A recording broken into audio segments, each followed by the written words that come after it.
Introducing the Quanfluence Ising Machine, quantum-inspired specialized hardware for real-world optimization. In a physical system like magnetic spins in a lattice, each magnetic spin can be up or down, and these spins can dynamically reconfigure themselves. They do so as to tend towards a configuration with a lower possible energy. The interactions between these spins defines the system's total energy, which we call Hamiltonian or H of the system. The system naturally tends to settle to the configuration with the minimum possible energy, or the ground state of the system. To understand how the Ising problem can be solved, we can remodel this problem as a graph where the nodes are binary variables and edges represent injection terms.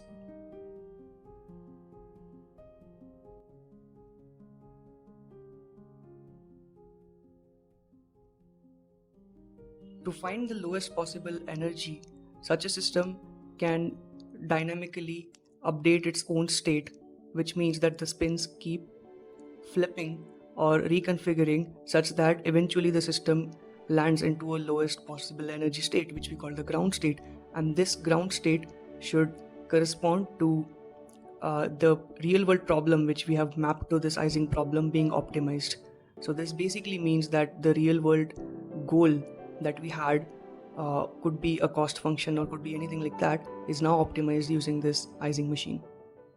At Quanfluence, we have built specialized hardware from scratch to solve the Ising problem. Our Ising machine uses a photonic subsystem and a very high-speed FPGA for the computation of the Ising problem. The Capacitated Vehicle Routing problem, or CVRP, is a hard yet really important real-world problem. Say you have a central depot and you have a fleet of vans that must deliver to hundreds of locations. And there are a lot of constraints, such as vehicle capacity, flexible demands at delivery locations, traffic and road conditions, and certain routes being blocked or available. If you think of it, at every route you have a possible choice. You either take it or leave it. So it's intuitively a binary decision that you make there.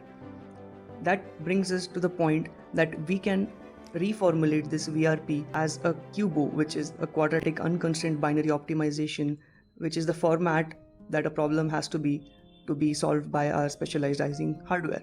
And once that is done, we can see that finding the optimal plan or the optimal route is equivalent of optimizing for the minimum possible energy on the Ising problem. And once that is hit, we have found our optimal plan for the route. This is a demo for our Ising machine solving the CVRP problem. Here I load a dataset which is derived from a standard dataset by Christofides et al. It's a dataset of 101 cities and 8 vehicles, and we have made it even more complex by modeling more constraints. The essence of this problem is that there is one central depot which shall supply goods to 101 different locations, and we have 8 vehicles with all different capacities to do that. We can try to solve this problem for minimum cost or for minimum distance. Let's try to solve it for minimum distance this time. Recollect that under the hood, this problem is getting formulated into a QBO and is then getting solved by our Ising machine.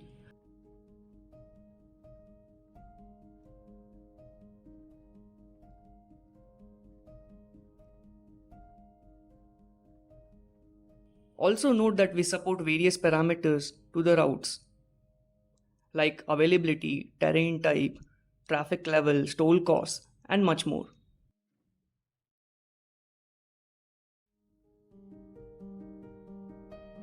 You can see the solution which we have obtained in mere seconds. You can see that the different routes are assigned to different trucks, which is also color coded for ease. We can see that the total distance traveled here is about 953 kilometers, which, by the way, is significantly better than what a standard optimizer Garobi does in up to 2 minutes. And now it gets better. Let's say I want to block a certain route. Let's just take this route from 91 to 21. This simulates a scenario where the road is shut for maintenance or something like that. And now we can reroute the whole plan.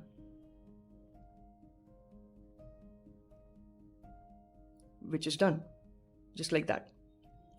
And we see that as compared to the previous solution, which has the route from 91 to 21, the new plan does not have that route, so our new solution has correctly taken into account the modification we wanted to make.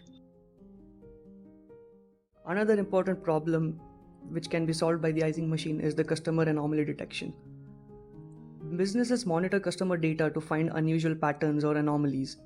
Let's say you have thousands of customers and you're tracking a lot of different variables and you want to find anomalous behavior from certain customers. This is critical in finance, retail, and cybersecurity to detect fraud or risk.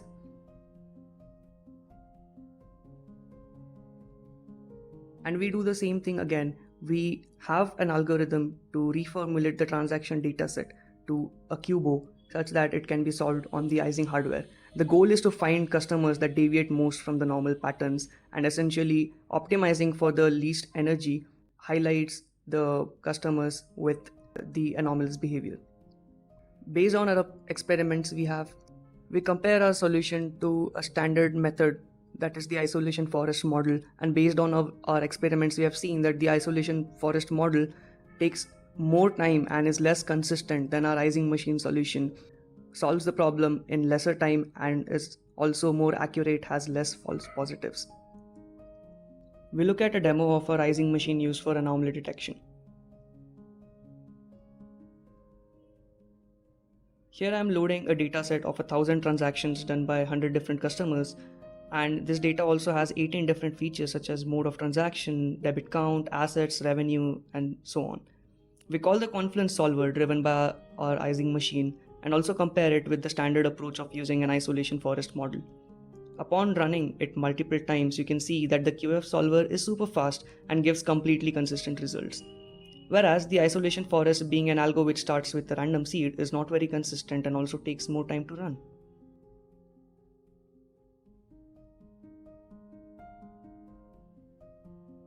Now let's try introducing a random anomaly in the data. Let's look at customer 10. They are a regular customer showing usual behavior. Let's make the cash flow disproportionate. Now upon running the solver, you can see that this customer shows up in the results. And as expected, this is because the cash flow is very disproportionate, as you can see. So this was a little demonstration of our Ising machine hardware, which can be used to solve customer anomaly detection, which is very valuable to detect anomalies which reflect risk or fraudulent activities or something like that, which is very relevant for businesses which deal with finances, cybersecurity and stuff like that. But we heavily recommend every business to have an anomaly detection solution with them. The job shop scheduling is another difficult to solve yet important problem in the real world. Let's say you have a lot of jobs to schedule and you have a certain number of available machines and there are constraints like different job times on each machine and sequence dependent setup times. So how do you go about it? Again, the scheduling constraints that you have and the problem which you have gets reformulated into a QBO such that it can be solved on our Ising hardware. And then minimizing the energy of the Ising model is equivalent to getting the most optimum solution for these job schedules. This is a demo of the job scheduling problem being solved by our Ising machine. Imagine a factory floor which has various machines and we have a lot of jobs to be done. All jobs can be done by any machine but can take different times when done by different machines. On the screen you can see that the processing time for each job is different for different machines. This particular dataset has 35 jobs and 10 machines. For example, job 2 takes about 16 units of time on machine 0 but takes 18 units of time on machine 1 and so on. There's also an inter-job setup time, which is the time spent to make the machine available for the next job after a specific job is done. And you can see that the setup time can be different for different order of 2 jobs, even on the same machine. And the factory operator can also add parameters for their own machine preferences. And here comes our solution. You can see all the different machines with the jobs allocated to them, and also the specific order of jobs. The system has tried to minimize the total time. We can see that the total processing time is about 98 units and the setup time is about 33 units, and thus the total time is about 131 units.